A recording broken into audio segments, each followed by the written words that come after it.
So I thought I'd record a piece on experience we had yesterday at court, and I can't say very much about it because it's an issue that's with the court. So it's a civil issue, not a criminal issue.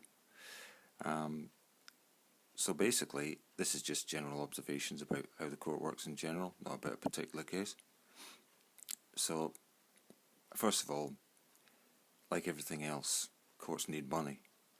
And I don't know a whole lot about the court or about the legal process, but I do know about business models. So the business model, and I'm going to very crudely put it, in the civil court, the county court, the business model appears to be, rule of thumb, 2 hearings for 1 application.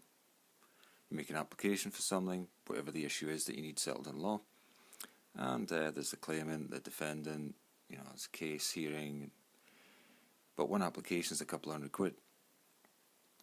And I think the rule of thumb must be 2 hearings maximum for that couple of £100. Now you get about, all seems to be the same when we've been, it's half an hour, under an hour, something like that. The other thing I noticed was that if you're the claimant, the time that they allow for it, not very much, is in the favour of somebody who is the defendant, because they don't have to make a case. And claimants, unfortunately, are in the position of having to make a case. And if you can find yourself up against a defendant with a professional solicitor there who takes up a lot of time, you're in a position where you could be lucky if you get actually 5 to 7 minutes of spoken words. Think what that means in a hearing. If, for example, not speaking about any case in particular, but if taking any case at random, you happen to suggest to the judge that maybe, at the very least, testimony could be adduced, witness statements could be spoken, there are 2 things against you. First, you might be in the wrong room. If they don't reckon there's time for that and haven't made time for it in the first place, you can just find yourself in the wrong room, not the kind of room they do testimony in. I don't know, I just get the feeling they use different rooms for that. So that's one thing against you. Then you'd have to adjourn it, and then you run into the 2 hearings rule of thumb that I've just suggested seems to exist. You suggest, let's say, any case at random, you may suggest that let's at least adduce testimonies. Well, no chance, because forget the fact you're in the wrong room, you haven't got the time. And if the other side talks it out and you've only got like 7 minutes talking in totality, there's no way that that's enough time.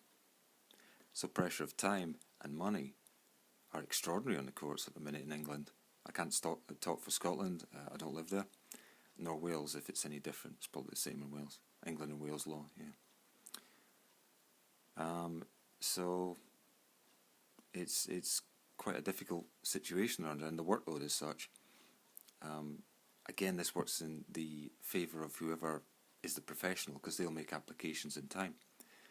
So if you, like me, think that 5 or 6 weeks is enough time in advance for the court to open a letter that you send them about something, think again.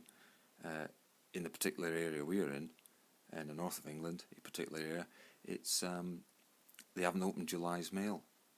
So when I send them stuff in early August, thinking 5 weeks, 6 weeks is enough time for them to open the mail and read it, it isn't. And then they started to say to us, well, have you made sure you put on the outside the date of the hearing so they can tell which one's going to have to happen? They've got to read soon.